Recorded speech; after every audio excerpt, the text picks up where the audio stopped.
first stroke, it's a kōrero.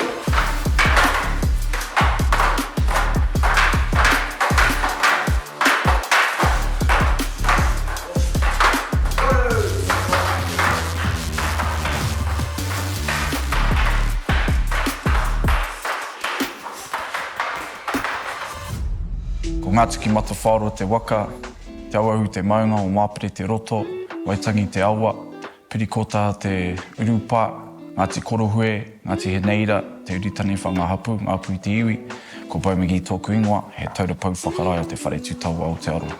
Having students and teaching people is like quite big. And so it's encouraged throughout your career that you have to have students while climbing the ranks.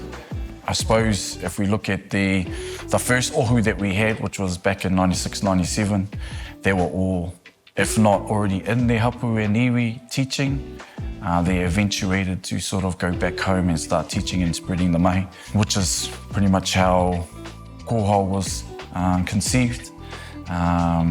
One of the Matuas from Kōhao put a call out to Hineira. He was in Tāmaki at the time, and asked him to come home and share that mahi with his people at home. From there, Kōhao was born, and that was about 25 years ago. Being home and being able to share that, you're just following in the footsteps of all the ones before you. It's the biggest flex to be at home, teaching your own, just contributing to people's lives. There for a person and their development, to be doing it with your own is awesome. And then also being able to teach your aunties and uncles, your iramutu. I got a nephew and a daughter doing it at the same time. Those will probably have to be some of the biggest things that I've done. Being at home, you're almost sort of on call at 24/7 for kaupapa to turn up and be a part of some significant kaupapa, which is awesome. One, you're going to sort of help out and awhi the kaupapa, but then two, the experiences that you encounter and the knowledge that you learn about that kaupapa is awesome. And to be at home and sort of learning about your own is huge.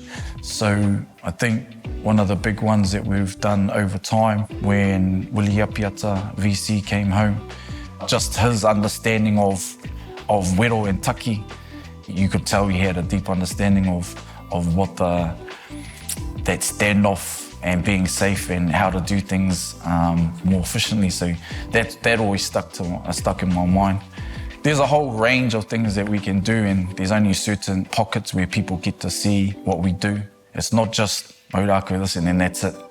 There's kaupapa that we attach ourselves to that are huge and sometimes special. When I started, didn't have any deal. And through Whare to Taua, I have to thank for revitalising that in my whānau. And the way that Whare to Taua is set up is it encourages and almost forces you and pushes you to outside your comfort zone in the reo. What I love about it is that it slows people down that are trying to attain that pou, and it sort of slows them down so that they have to get their reo. Everything needs to be packaged well before you can move along. Then it comes a lot more than just getting that level. You're really about this kaupapa, and through those, you're going to make sure that your students are the same way as well. The kupu attain sort of confused me a little bit.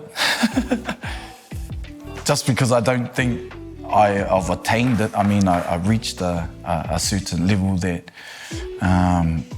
not many people get to. But the pursuit of it sort of suits me a little bit more. You get to the level where you want to, and then you're always trying to get to another level and so on and so forth. Reaching Pouwaru was just one of those things, but then when you get to Pouwaru, the real work starts, Producing students brings another level pursuing that excellence, you know. You want them to get everything out of it that you got out of it and more. You want them to, for me, one of my personal goals is for them to be better than me. So the template that we follow was not created by me or Arama. It was, you know, from Hemi and Manu Korewha. We'll get there, pōhiri, and we'll train till 3 o'clock in the morning. And then back up at 6, and then we'll do it all over again. One of the things that I love doing is when we're at any whare, could be our own, could be somebody else's, but leaving that whare in a way where the goal is for the kaumātua or kuia to walk in and just be, you know, surprised at our cleaning and how clean we left it. Just those things that let our haukāinga know that we appreciate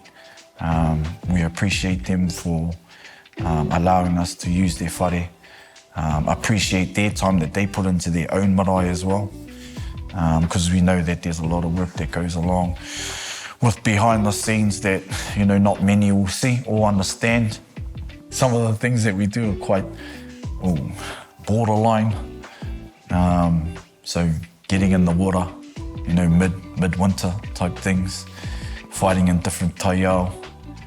One thing, I just don't want to water down things or sugarcoat things for somebody, and then they get in there and they get the shock of their life, and then they look at me like, you didn't prepare me for that. Yeah, I just don't want that for anyone. It's a beautiful kaupapa, but at the same time it's quite combat, high combat, and Whare Tūtaua has a high rate of, majority of the curriculum is a lot of hand-to-hand combat, a lot of whawhai. We get to travel to marae all throughout the north. It's open for any student to tono for.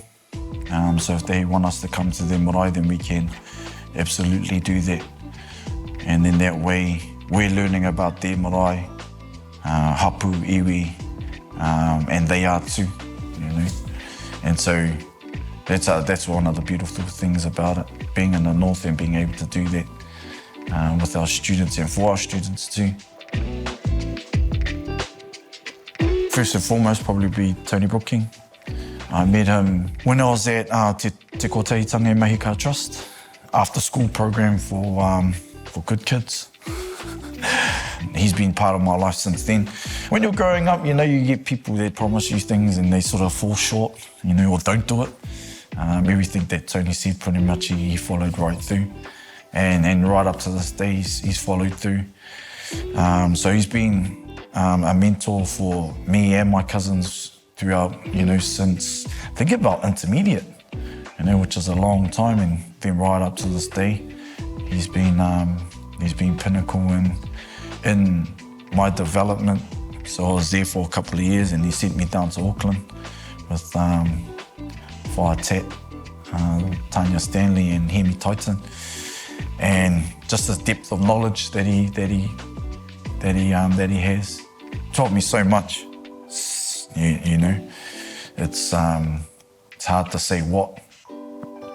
Whare Tat, being one of being the first female pauwaru, and just her drive that she has for the kaupapa and for the whare, even her teaching style too, how she could break things down really well. I learned that from her. Manu Korewha was another one. His depth of knowledge was, you know, it's just unreal.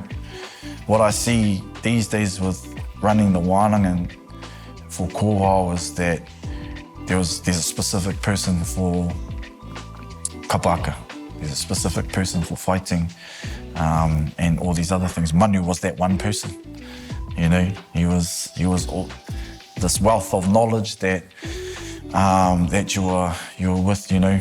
And what I learned from him a lot was to be, you know, he's a staunch Ngāpuhi person, staunch as, and the caliber of fighting, he pushed fighting a lot, you know, and he opened your eyes to thinking outside the box, being more creative with how you fight and how you set things up.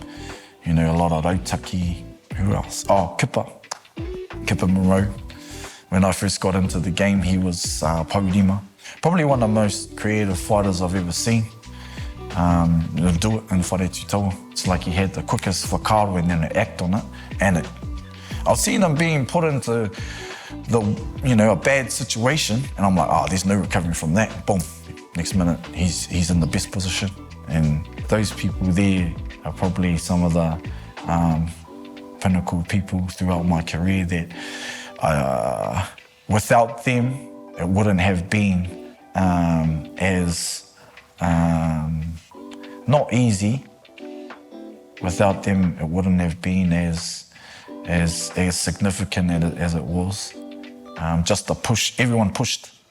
They didn't want you to just pass. They wanted you to be the best you that you could ever be, and still pushing today. Just their guidance that they had, their selflessness that they had to invest in you. And I'm just this little Māori boy from Kōhao. That's what the type of people they are. They invest everything in and nothing less to see you succeed. And there's no way I can pay these types of people back, through what I can do. The stuff that they gave me was priceless, but what I can continue to do is just pass that and give pretty much what they gave and pay it forward. The amount of time they've given you, and you're only one person at that one, but the amount of time they've given you and taken away from them being at home is hours and hours and hours that you can't give back, So yeah, continuing to just pass that on and do as much as they did for me, as much as I can do for the next person that comes through. So having my daughter practicing mauraka at the same time has, in a way, taught me things that you'd never think you'd be taught by a young person. Being able to be dad and haukāinga at the same time, trying your hardest not to be biased, and I'm not talking bias as in push you through and do, shelter you from things, but bias in the way that you're probably going to get it worse than everyone else because I'm your dad. Yeah, just to push you through. But the way it sort of turned out, she's doing really well, and she's still teaching me to this day on how to be a dad. She's growing up, and when she was young, teaching her when she was young to teaching her now is like two different things. But then you see her do things that you would never have thought, I wasn't even doing the stuff that she's doing now. At 10, I was probably watching Dragon Ball Z. At 10, she was doing mauraka and she was doing, monthly wānanga. And now she's 16. I started when I was 16, 17. And she's facilitating trainings.